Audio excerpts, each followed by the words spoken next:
हरे कृष्णा। आज से हम लोग प्रभुपाद जी की स्मॉल बुक्स को पढ़ रहे हैं। हिज होलीनेस भक्ति रसामृत महाराज जी ने प्रभुपाद जी की स्मॉल बुक्स को पढ़ने का ऑर्डर बनाया है। तो हम लोग उसी ऑर्डर में प्रभुपाद जी की स्मॉल बुक्स को पढ़ेंगे। तो पहली बुक जो महाराज जी ने बताई है वो है on the way to Krishna, Krishna की ओर। और उसका अध्याय एक है सुख का सीधा मार्ग। तो हमारा पढ़ने का क्रम ये रहेगा कि हम लोग रोज 15 से 20 मिनट सुबह पढ़ेंगे और प्रभुपाद जी की हर बात को अच्छे से समझने का प्रयास करेंगे। और प्रभुपाद जी के बुक पे हम तात्पर्य करेंगे। ये इंटरेस्टिंग है।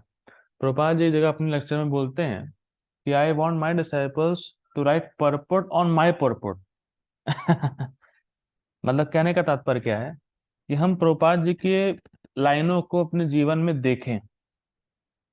मतलब जो प्रभुपाद जी लिख रहे हैं उसको जीवन में होता हुआ देखें हम आसपास।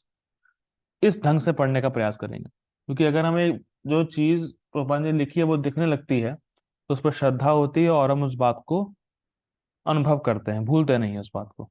ठीक है। तो हम लोग धीरे धीरे पढ़ेंगे और बस मैं एक पैराग्राफ रोज पढ़ूंगा सुबह। ठीक है, उसको समझाने का प्रयास करूंगा।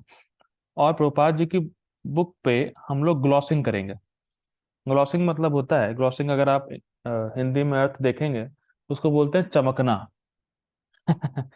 चमकना मीन्स हम प्रभुपाद जी के एक पैराग्राफ को पढ़ेंगे और उसमें से जो पॉइंट्स बहुत चमकने वाले, मतलब स्ट्राइकिंग है, रिवॉल्यूशनरी है, उसको हम पिकअप करेंगे और उसको समझने का प्रयास करेंगे।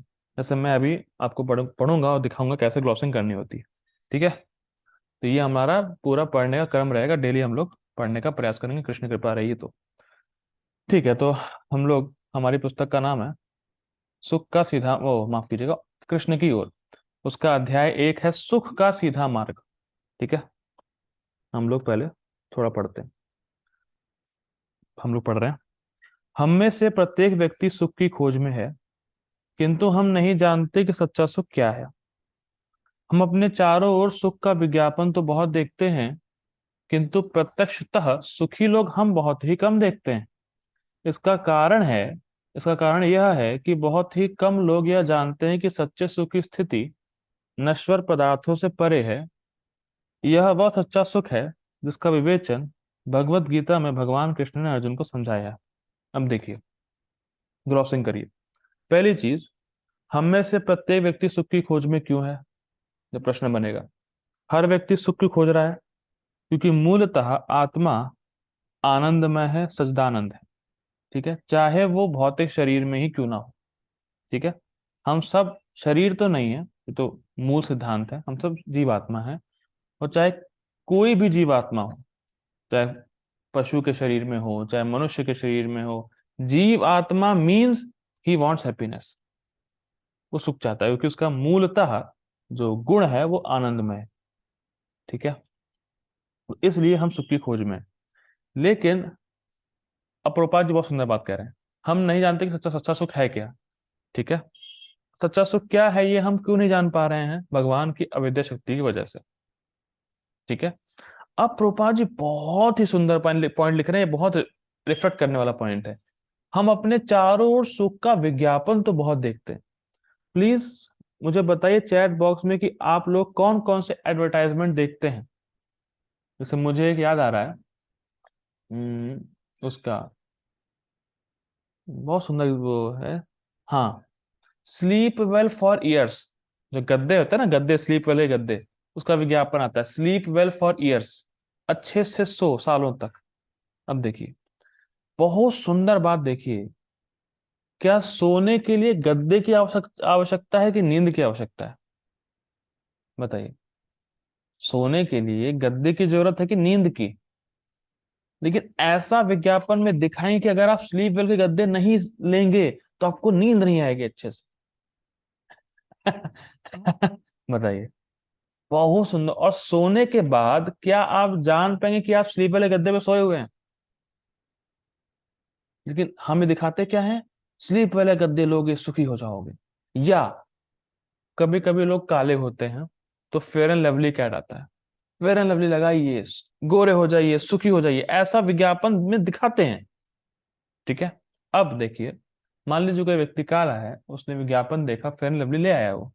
ठीक, फेयर लवली लगाना से शुरू कर दिया, पर एक बहुत सुंदर बात वो समझ नहीं पा रहा है। ठीक है, मैं काला हूं, फेयर लवली लगाने से मैं सुखी हो जाऊंगा या मैं गोरा हो जाऊंगा, ये विज्ञापन दिखा रहा है। लेकिन क्या जो नेचुरली गोरे हैं, क्या वो सुखी हैं?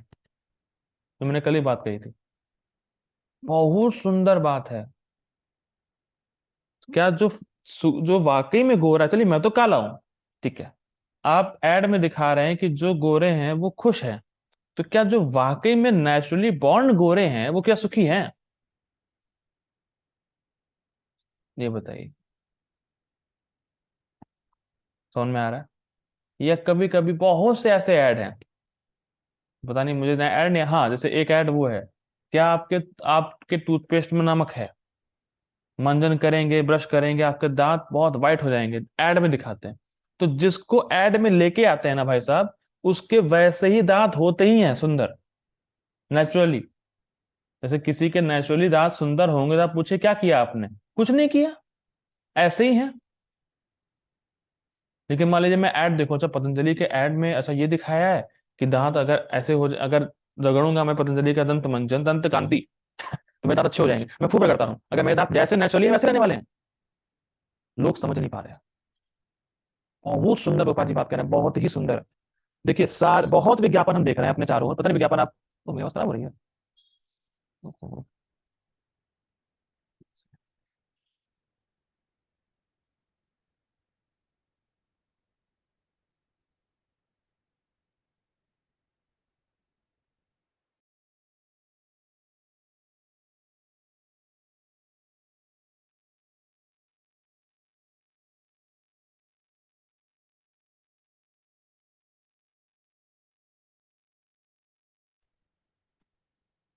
हरे कृष्ण,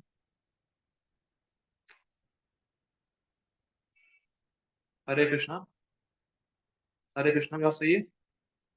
हरि बोल। ठीक है, अब आ रही है। हरे कृष्णा।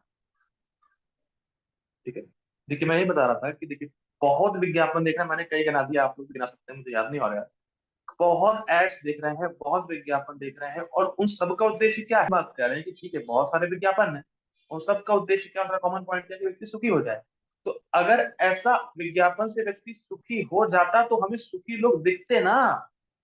लेकिन प्रोपा जी हैं, और क्यों सुखी नहीं हो सकते हैं उससे, या विज्ञापनों में चीज दिखाते हैं उससे? क्योंकि वो सारी चीज नश्वर है।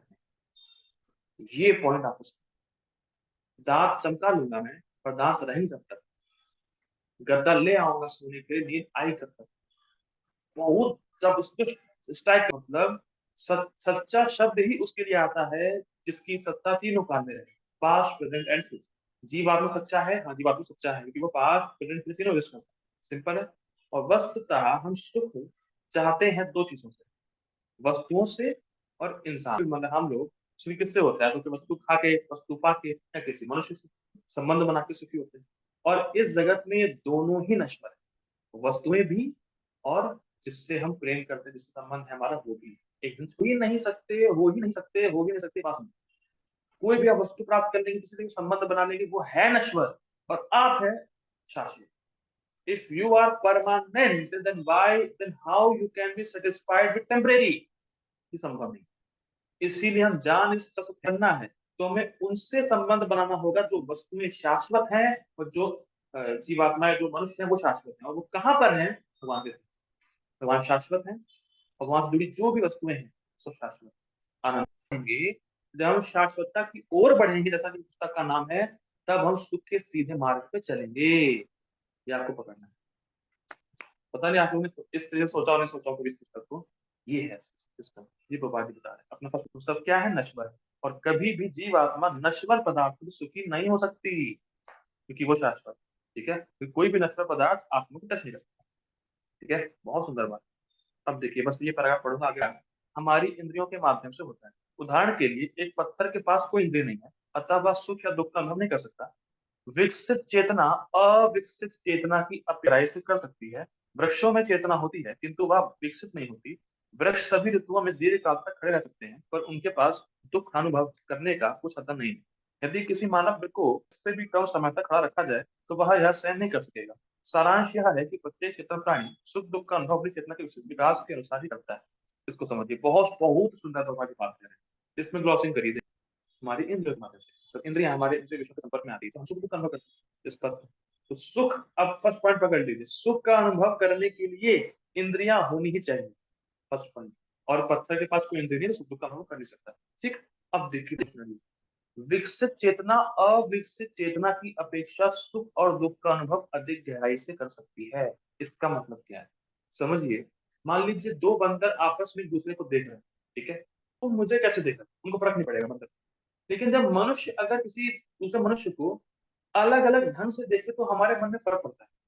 आप लोग कैसे, मान लीजिए कोई आप दूसरे देख रहा है, मतलब आप उसको देखेंगे, अरे दूसरे से क्यों देख रहा है, ये क्या है वो क्या है, तुरंत फीलिंग आना शुरू हो जाएगी। ये किसी ने वाले मुझसे हरे कृष्णा बोला, ठीक है, और मैं सुन नहीं पाया, मैं चलता चला गया, क्या सोचेगा वो, देखो कितना अहंकारी, मैंने हरे कृष्णा ही बोला पर ध्यान नहीं दिया, जानबूझ के ध्यान नहीं दिया, ये है वो है। आप समझ रहे हैं। लेकिन अगर बंदर इग्नोर किसी बंदर को कर दे, कभी उसको कुछ फर्क नहीं पड़ेगा। प्लीज समझिए, बहुत जबरदस्त बुक है ये, पड़ेगा। पर अगर मनुष्य इग्नोर करना शुरू कर दे, तुरंत दुख होना शुरू कर देंगे, देखो इग्नोर करता है, देखो ये है, ऐसा है वैसा है, कितना अहंकारी है, तुरंत मन में भावना आना शुरू हो जाती है। क्यों? क्योंकि हमारी चेतना विकसित।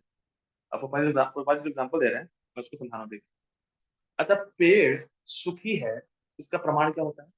पेड़, गोपाल जी यहाँ पे कह रहे हैं कि पेड़ जिसको सुख मान रहा है, मैं मर ही जाऊंगा उसको ऐसा दुख मानूंगा।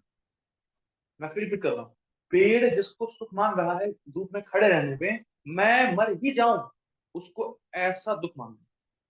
अगर हमारे 5 घंटे इस समय, तो हम मर ही जाएंगे। वो भी जीव है, मैं भी जीव, पर उसकी वृक्ष की चेतना निम्न है, तो वो उस दुख को सुख मान रहा है। Please getting my point.